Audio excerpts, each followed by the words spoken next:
ನಮಸ್ಕಾರ ಎಲ್ಲರಿಗೂ. ಆತ್ಮೀಯರೇ, ಇಂದಿನ ವಿಡಿಯೋದಲ್ಲಿ ನಾವು 6ನೇ ತರಗತಿ ವಿಜ್ಞಾನ ಕುತೂಹಲ ಭಾಗ 2ರ ಮೊದಲ ಅಧ್ಯಾಯದ ಪ್ರಶ್ನೋತ್ತರಗಳನ್ನು ನೋಡ್ತಾ ಹೋಗೋಣ. ಅಧ್ಯಾಯ 7 ತಾಪ ಮತ್ತು ಅದರ ಮಾಪನ. ಈ ಪಾಠದ ಪ್ರಶ್ನೋತ್ತರಗಳನ್ನು ನೋಡ್ತಾ ಹೋಗೋಣ. ಮೊದಲನೇ ಪ್ರಶ್ನೆ, ಆರೋಗ್ಯವಂತ ಮನುಷ್ಯನ ಸಾಮಾನ್ಯ ತಾಪವು ಡ್ಯಾಶ್ ಡಿಗ್ರಿಗೆ ಸಮೀಪದಲ್ಲಿದೆ. ಇದರಲ್ಲಿ ಆಪ್ಷನ್ಸ್ಗಳನ್ನು ಕೊಟ್ಟಿದ್ದಾರೆ. ಇಲ್ಲಿ ಸರಿಯಾದ ಆಪ್ಷನ್ 37.0 ಡಿಗ್ರಿ ಸೆಲ್ಸಿಯಸ್ ಅಂದರೆ 37 ಡಿಗ್ರಿ ಸೆಲ್ಸಿಯಸ್.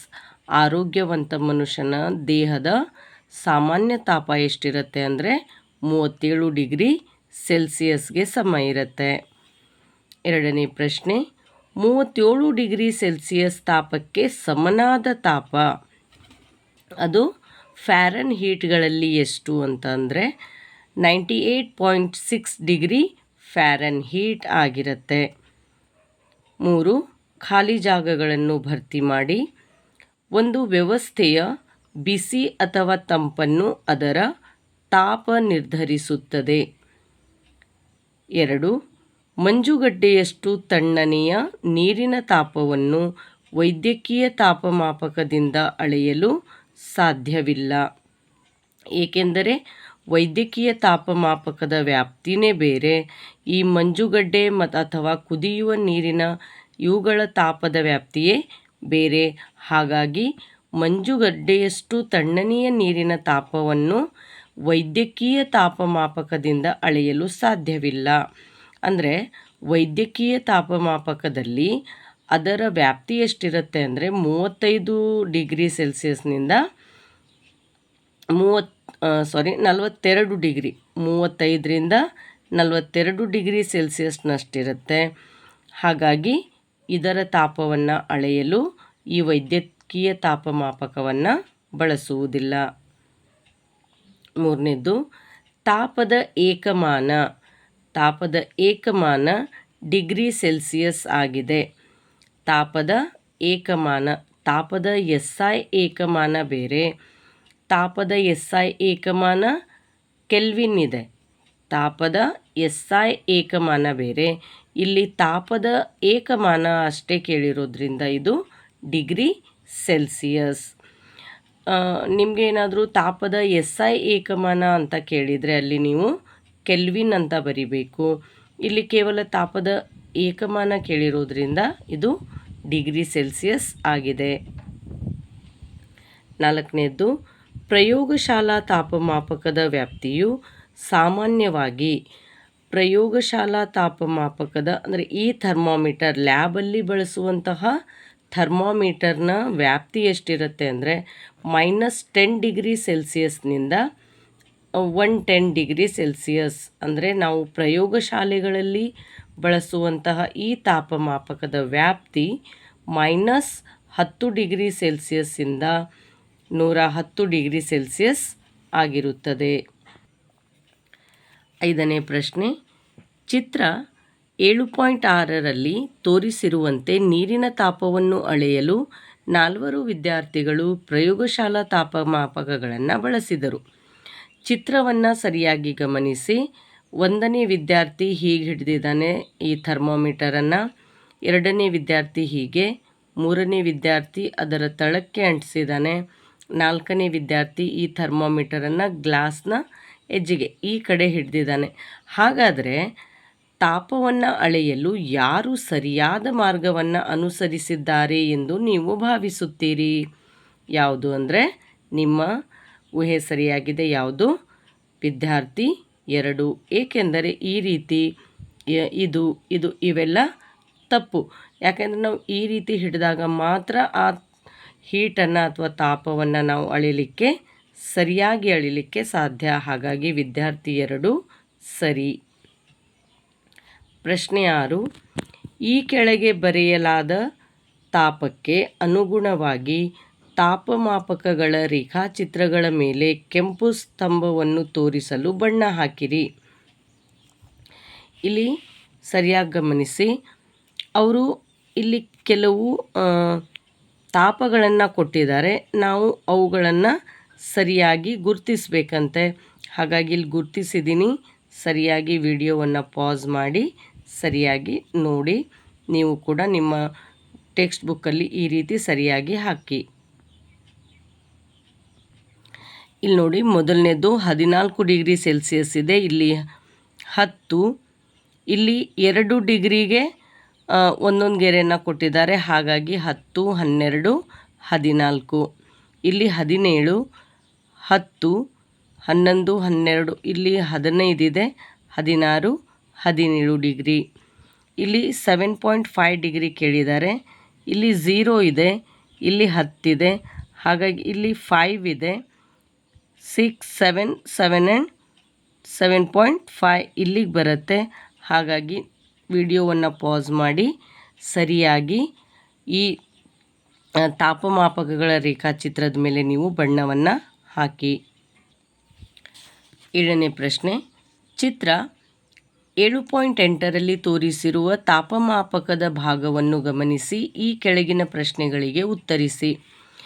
ಈ ತಾಪಮಾಪಕವನ್ನು ಸರಿಯಾಗಿ ಗಮನಿಸಿ. ಇಲ್ಲಿ ಕೊಟ್ಟಿರುವಂಥ ಪ್ರಶ್ನೆಗಳಿಗೆ ನಾವು ಉತ್ತರಿಸಬೇಕು. ಮೊದಲನೇ ಪ್ರಶ್ನೆ, ಇದು ಯಾವ ರೀತಿಯ ತಾಪಮಾಪಕ? ನಿಮಗಿದು ನೋಡಿದ ತಕ್ಷಣ ಇದು ವೈದ್ಯಕೀಯ ತಾಪಮಾಪಕನೋ ಅಥವಾ ಲ್ಯಾಬ್ ಥರ್ಮಾಮೀಟ್ರ್ ಯಾವುದು? ಹೌದು, ಇದು ಪ್ರಯೋಗಶಾಲಾ ತಾಪಮಾಪಕ. ಯಾಕೆಂದರೆ ಇದರ ವ್ಯಾಪ್ತಿನೇ ನೋಡಿದಾಗ ನಮಗೆ ಗೊತ್ತಾಗುತ್ತೆ, ಇದು ಲ್ಯಾಬ್ ಥರ್ಮಾಮೀಟರ್. ಈ ತಾಪಮಾಪಕದಲ್ಲಿನ ತಾಪದ ಅಳತೆ ಎಷ್ಟು? ಇಲ್ಲಿ ನೋಡಿ, ಇಲ್ಲಿಗಿದೆ, ಹಾಗಾಗಿ ಇದರ ತಾಪದ ಅಳತೆ ಎಷ್ಟಿದೆ? 26 ಡಿಗ್ರಿ ಸೆಲ್ಸಿಯಸ್. 3ನೇ ಪ್ರಶ್ನೆ, ಈ ತಾಪಮಾಪಕ ಅಳೆಯಬಹುದಾದ ಅತ್ಯಂತ ಚಿಕ್ಕ ಮೌಲ್ಯ ಯಾವುದು? ಇದರಲ್ಲಿ ಅತ್ಯಂತ ಚಿಕ್ಕ ಮೌಲ್ಯ ಅಂದರೆ ಅದು -10 ಡಿಗ್ರಿ ಸೆಲ್ಸಿಯಸ್.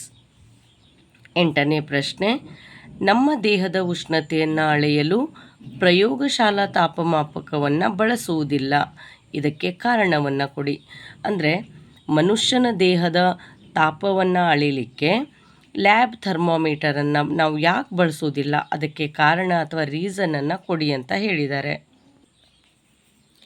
ಏಕೆಂದರೆ ಪ್ರಯೋಗಶಾಲಾ ತಾಪಮಾಪಕದಲ್ಲಿ ವಕ್ರತೆ ಅಂದರೆ ಡೊಂಕು ಇರೋದಿಲ್ಲ. ಈಗ ನಾವು ನಮ್ಮ ಟೆಕ್ಸ್ಟ್ ಬುಕ್ಕಲ್ಲಿ ಗಮನಿಸಿದ್ದೆ ಅಥವಾ ನಮ್ಮ ಲ್ಯಾಬ್ಗಳಲ್ಲೆಲ್ಲ ನೋಡಿದ್ದೀವಿ, ನಮ್ಮ ಶಾಲೆಯಲ್ಲಿ ನಮ್ಮ ಶಿಕ್ಷಕರು ತೋರಿಸಿದಂತಹ ಈ ವೈದ್ಯಕೀಯ ತಾಪಮಾಪಕ ಮತ್ತು ಲ್ಯಾಬ್ ಥರ್ಮಾಮೀಟರ್ಗಳನ್ನು ನೋಡಿದಿರಿ. ಈ ಪ್ರಯೋಗಶಾಲಾ ತಾಪಮಾಪಕದಲ್ಲಿ ವಕ್ರತೆ ಅಂದರೆ ಅಲ್ಲಿ ಡೊಂಕು ಇರುವುದಿಲ್ಲ. ಇದರಿಂದಾಗಿ ಪಾದರಸ ಅಥವಾ ಆಲ್ಕೋಹಾಲ್ ಬೇಗನೆ ಕೆಳಗಿಳಿಯುತ್ತದೆ.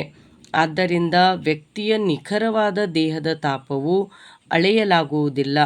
ಹಾಗಾಗಿ ಪ್ರಯೋಗಶಾಲಾ ತಾಪಮಾಪಕವನ್ನು ನಮ್ಮ ದೇಹದ ಉಷ್ಣತೆಯನ್ನು ಅಳೆಯಲು ಬಳಸಲಾಗುವುದಿಲ್ಲ. 9ನೇ ಪ್ರಶ್ನೆ, ಅನಾರೋಗ್ಯದಿಂದಾಗಿ ವೈಷ್ಣವಿಯು ಶಾಲೆಗೆ ಹೋಗಿಲ್ಲ. ಇಲ್ಲೊಂದು ಕೋಷ್ಟಕ ಕೊಟ್ಟಿದ್ದಾರೆ. ಈ ಕೋಷ್ಟಕದಲ್ಲಿ ತೋರಿಸಿರುವಂತೆ ಅವಳ ತಾಯಿ 3 ದಿನಗಳವರೆಗೆ ಅವಳ ದೇಹದ ತಾಪದ ದಾಖಲೆಯನ್ನು ಇಟ್ಕೊಂಡಿದ್ದಾರೆ.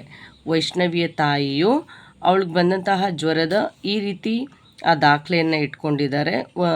ಅಂದರೆ ಪ್ರತಿಯೊಂದು 3 ದಿನದ್ದು 7 ಗಂಟೆ, 10 ಗಂಟೆ, 1 ಗಂಟೆ, 4 ಗಂಟೆ, ಮತ್ತು ಸಂಜೆ 7 ಗಂಟೆ, ಮತ್ತು ರಾತ್ರಿ 10 ಗಂಟೆ, ಹೀಗೆ ಅವಳ ದೇಹದ ತಾಪದ ದಾಖಲೆಯನ್ನು ಇಟ್ಕೊಂಡಿದ್ದಾರೆ.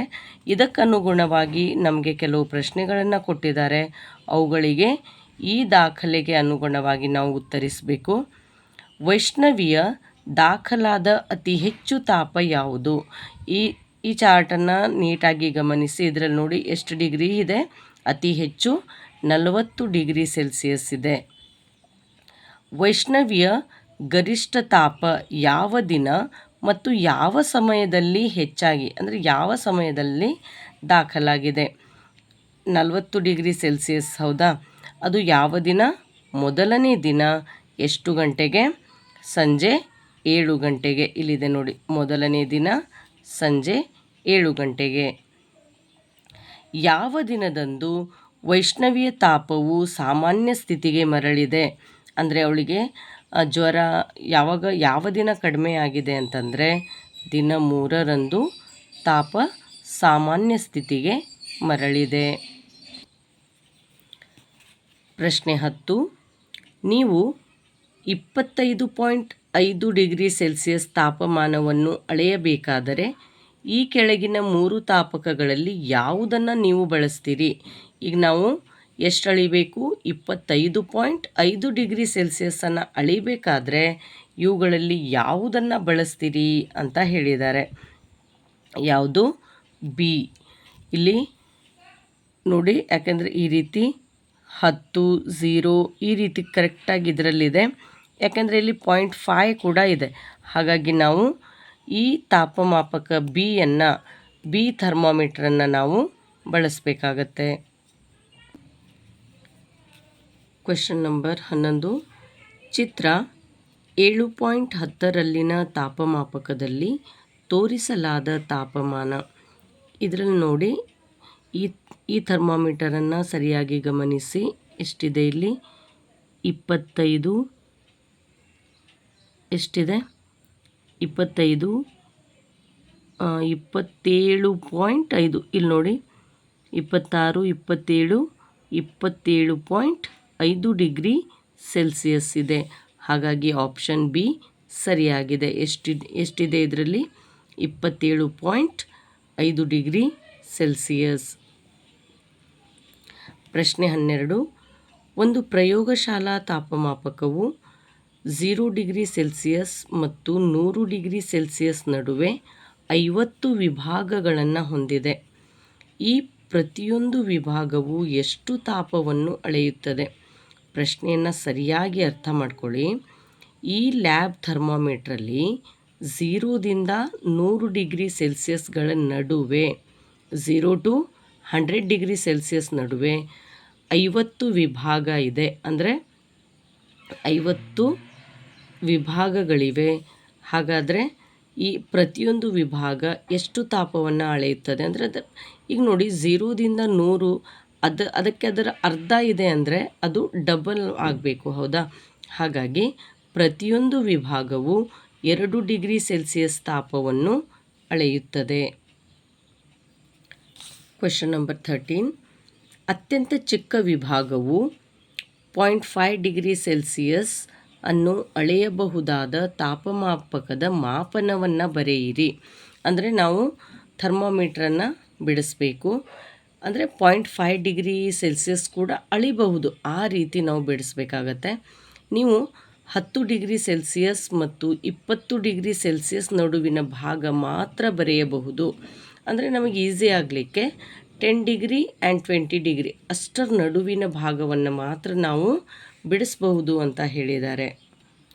ಸೊ ಇಲ್ಲಿ ನೋಡಿ, ಅಂದರೆ 0.5 ಅಂದರೆ ಇಲ್ಲಿ ನೋಡಿ 10, 10.5, 11, 11.5, 12 ಈ ರೀತಿ 0.5 ಡಿಗ್ರಿ ಸೆಲ್ಸಿಯಸ್ ಕೂಡ ನಾವು ಅಳೆಯಬಹುದಾದಂತಹ ತಾಪಮಾಪಕ ಇದು.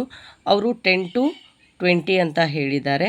ಸೊ ಅದರ ನಡುವಿನ ತಾಪಮಾಪಕವನ್ನು ಬಿಡಿಸಿ ಅಂತ ಹೇಳಿದ್ದಾರೆ. ವಿಡಿಯೋವನ್ನು ಪಾಸ್ ಮಾಡಿ ನೀಟಾಗಿ ಬಿಡಿಸ್ಕೊಳ್ಳಿ. 14ನೇ ಪ್ರಶ್ನೆ.